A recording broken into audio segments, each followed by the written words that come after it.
M குருவே போற்றி போற்றி, எம் குலதெய்வமே போற்றி போற்றி.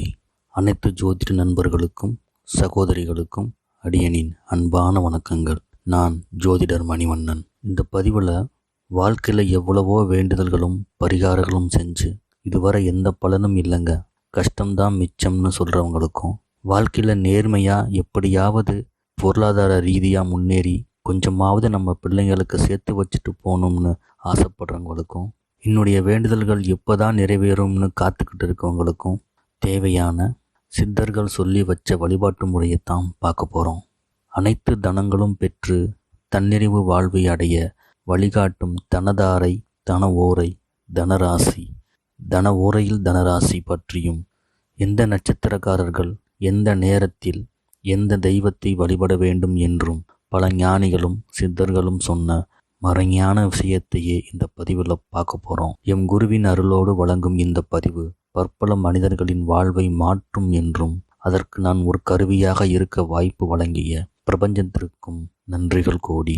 இந்த பிரபஞ்சத்தில் நடக்கிற எல்லா செயல்களுக்குமே ஏதோ ஒரு காரண காரியங்கள் கண்டிப்பாக இருக்கும். இங்கே எதுவுமே தற்செயலானது அல்ல. இந்த பதிவு உங்கள் கண்ணில் பட்டதுக்கும் நீங்கள் செய்த ஏதோ ஒரு புண்ணியத்திற்கு கிடைத்த பலாபலனாக கூட இருக்கலாம். ஒரு சிலர் கவனிக்காமல் கடந்து போயிருக்கலாம். உங்களோட அன்றாட வாழ்வில் சந்தித்த மனிதர்களில் ஒரு சிலருக்கு பொருளாதாரம், வீடு, வாசல், தொழில், திருமணம் அப்படின்னு எல்லாம் ரொம்ப ஈஸியாக கிடச்சிருக்கும். ஆனால் உங்களுக்கு பல காலம் காத்திருக்க நேர்ந்திருக்கலாம், பிறகு கைகூடி இருக்கலாம். ஏன் தற்போது வரைக்கும் காத்திருப்பவர்களும் இருக்கத்தான் செய்கிறார்கள். ஏன் இந்த நிலை? எல்லாம் தனதாரையின் மகிமையே. ஏனென்றால் அவர்களும் உங்களைப் போலவே கோயில்களுக்கு சென்று பரிகாரங்களும் வேண்டுதல்களும் செய்திருக்கலாம். இருப்பினும் அவர்கள் தெரிந்தோ தெரியாமலோ அவர் பிறந்த நட்சத்திரத்திற்கு உரிய, அதாவது அவருடைய ஜென்ம நட்சத்திரத்திற்கு உரிய தனதாரையில் வரும் தன ஓரையில் ஒரு சில நிமிடங்கள் அவர்களையே அறியாமல் முழுமையான வேண்டுதல்களை மன ஒருமைப்பாட்டோடு செய்திருக்கலாம்.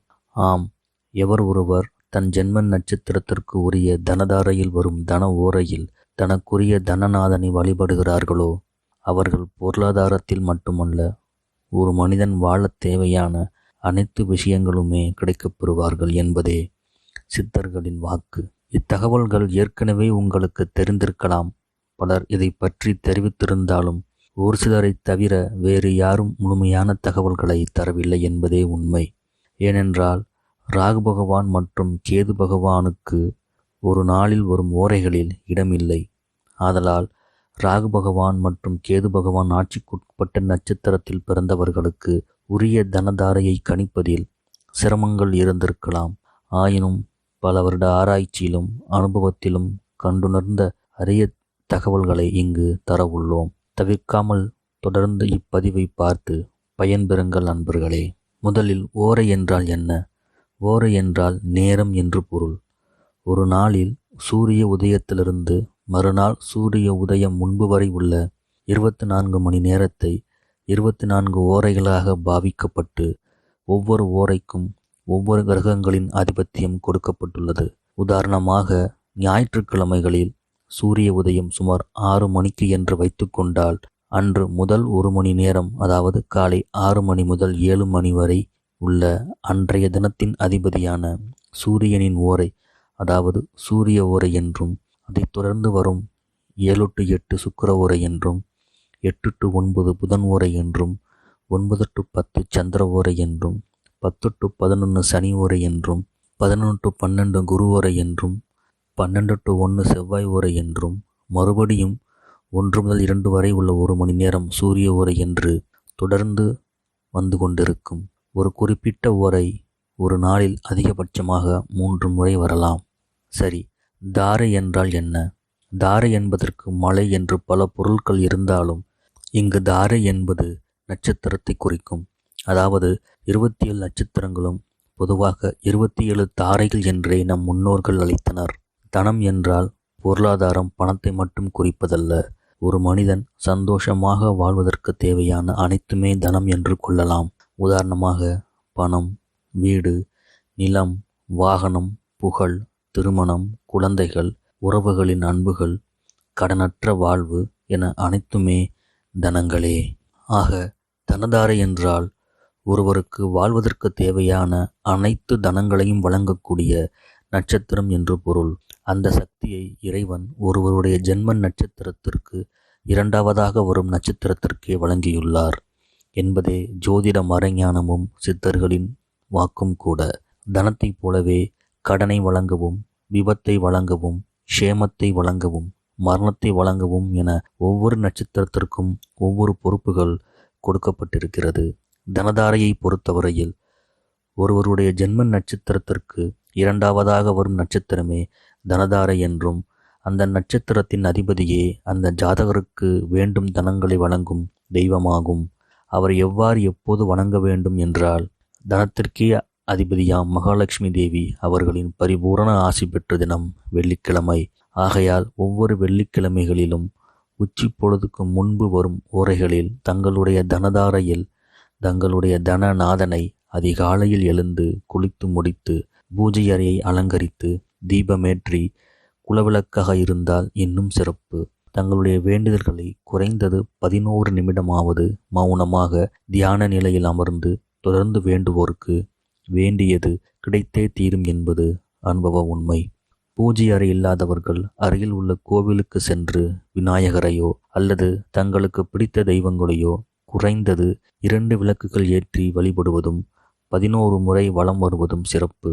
2 விளக்கு என்பது 2ஆம் பாவகத்தையும் 11 முறை என்பது லாபஸ்தானத்தையும் குறிக்கும். வீட்டிலும் கோவிலிலும் விளக்கேற்றும் போது சுத்தமான பசுநெய்யும் பஞ்சுத்திரியும் பயன்படுத்துதல் சிறப்பு. இல்லை என்றால் நல்லெண்ணெயை பயன்படுத்தலாம். தொடர்ந்து ஒவ்வொரு நட்சத்திரத்திற்கும் உரிய தன நட்சத்திரங்களையும் அவர்களின் தன அதிபதியையும் அவர்கள் வணங்க வேண்டிய தன ஓரையையும் துல்லியமாக கணித்து தெரிவிக்க உள்ளோம். தொடர்ந்து பதிவை பார்த்து பயன்பெறுங்கள் நண்பர்களே. இன்னொரு கேள்வி வரும். தனதாரை, தன ஓரை, தனராசி எல்லாம் தெரிஞ்சுக்கிட்டோம். அதென்ன தனதாரையில் தன ஓரை? உதாரணமாக அஸ்வினி நட்சத்திரத்தை எடுத்துக்கொண்டால் அஸ்வினிக்கு தனதாரை என்பது அடுத்து வரும் சுக்கிர பகவான் நட்சத்திரமான பரணி நட்சத்திரமே. பரணிக்கு அதிபதி சுக்கிர பகவான். ஆக சுக்கிர ஓரை என்பது வெள்ளிக்கிழமைகளில் முதல் ஓரையே சுக்கிர ஓரையே. அன்று சூரிய உதயம் 6 மணி எனில் காலை 6 மணி முதல் 7 மணி வரை உள்ள சுக்கிர ஓரையில் அஸ்வினியில் பிறந்தவர்கள் சுக்கிர பகவானை வழிபட்டால் அவர்கள் கேட்டது கிடைக்கும். ஒருவேளை அன்று சூரிய உதயம் 6:20 எனில் 6:20 முதல் 7:20 வரை உள்ள 1 மணி நேரமே சுக்கிர ஓரையாகும். எப்போதும் ஓரைகள் சூரியன் உதிக்கும் நேரத்திலிருந்தே கணக்கிடப்படும். தனதாரையில் தன ஓரை என்பது யாதெனில், ஒருவேளை அந்த வெள்ளிக்கிழமை முழுவதும் பரணி நட்சத்திரமாக இருப்பின் அது இன்னும் கூடுதல் சிறப்பு. ஏனென்றால் அஸ்வினிக்கும் பரணியே தனதாரை என்பதால் அவர்கள் வழிபடும் தன ஓரையான சுக்கிர ஓரையில் பரணி நட்சத்திரமும் நிறைந்திருப்பதால் கூடுதல் பலன்கள் கிடைக்கப் பெறுவார்கள். தனதாரையில் தன ஓரை என்பது வருடத்திற்கு 2 அல்லது 3 முறை மட்டுமே வரப்பெறும். எவர் ஒருவர் தங்களுடைய தனதாரையில் குறிப்பிட்ட வேண்டுதல்களை தொடர்ந்து வைத்து வருகிறார்களோ அவர்களுக்கு கூடிய விரைவில் வேண்டியது கிடைக்கப் பெறுவார்கள் என்பது நாம் கண்டறிந்த அனுபவ உண்மை. நம்முடைய வேண்டுதல்கள் எப்படி இருக்கணும்னா, ஓரிரு வார்த்தைகளில் இருந்தால் இன்னும் சிறப்பு. உதாரணமாக, பணம் வேண்டும், வீடு கட்டணும், தொழில் அமையணும், வேலை கிடைக்கப் பெறணும், திருமணம் நடக்கணும், குழந்தை பிறக்கணும், இதுபோல இருந்தால் கூடுதல் சிறப்பு. சில தவிர்க்க முடியாத சூழ்நிலையில் தனதாரையில் வழிபாடு செய்ய முடியவில்லை என்றால் கூட பரவாயில்லை. ஆனால் ஆண்டுக்கு 2 அல்லது 3 முறை மட்டுமே வரும் தனதாரையில் வரும் தன ஓரையில் எப்படியாவது வழிபாடு செய்து விடுங்கள் நண்பர்களே. தற்பொழுது விருச்சிக ராசியில் இடம்பெற்றுள்ள நட்சத்திரங்களுக்குரிய தனதாரையை காணலாம். முதலில் விசாகம் நட்சத்திரம். விசாகம் நட்சத்திரத்தில் பிறந்தவர்களுக்கு தனதாரையாக இரண்டாவதாக வரும் அனுஷம் நட்சத்திரம் அமைய பெற்றுள்ளது. அனுஷம் நட்சத்திரத்தின் அதிபதி ஸ்ரீ சனீஸ்வர பகவான். ஆகையால் தங்களின் தனாதிபதியாக சனீஸ்வர பகவானும் தன ஓரையாக வெள்ளிக்கிழமைகளில் உச்சிப்பொழுதுக்கு முன்பு வரும் சனி ஓரையும் அமைய பெற்றுள்ளது. சனி ஓரை என்பது வெள்ளிக்கிழமை காலை 9 மணி முதல் 10 மணி வரை உள்ளதால் அந்நேரத்தில் விசாகம் நட்சத்திரத்தில் பிறந்தவர்கள் சனீஸ்வர பகவானை நோக்கி வழிபடுவதன் மூலம் கேட்ட வரங்கள் கிடைக்கப் பெறுவார்கள் என்பது சித்தர்களின் வாக்கு. ஓரையை சூரிய உதயத்திலிருந்து கணக்கிட்டுக் கொள்ளவும். நம்புங்கள், நல்லதே நடக்கும். அடுத்து வருவது அனுஷம் நட்சத்திரம். அனுஷம் நட்சத்திரத்தில் பிறந்தவர்களுக்கு தன தாரையாக இரண்டாவதாக வரும் கேட்டை நட்சத்திரம் அமைய பெற்றுள்ளது. கேட்டை நட்சத்திரத்தின் அதிபதி புதன் பகவான். ஆகையால் தங்களின் தனாதிபதியாக புதன் பகவானும் தன ஓரையாக வெள்ளிக்கிழமைகளில் உச்சி பொழுதுக்கு முன்பு வரும் புதன் ஓரையும், அதாவது காலை 7 மணி முதல் 8 மணி வரை உள்ள காலம் அமைய பெற்றுள்ளது. ஆகையால் அந்நேரத்தில் அனுஷம் நட்சத்திரத்தில் பிறந்தவர்கள் புதன் பகவானை நோக்கி வழிபடுவதன் மூலம் கேட்ட வரங்கள் கிடைக்கப் பெறுவார்கள் என்பது அனுபவ உண்மை.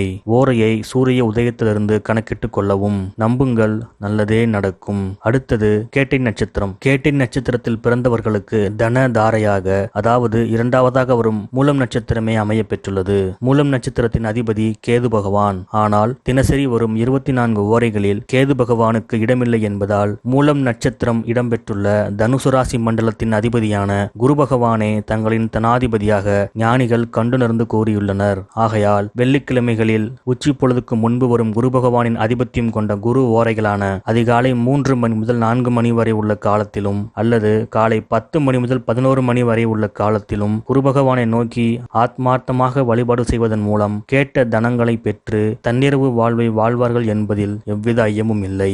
ஓரையை சூரிய உதயத்திலிருந்து கணக்கிட்டுக் கொள்ளவும். நம்புங்கள், நல்லதே நடக்கும்.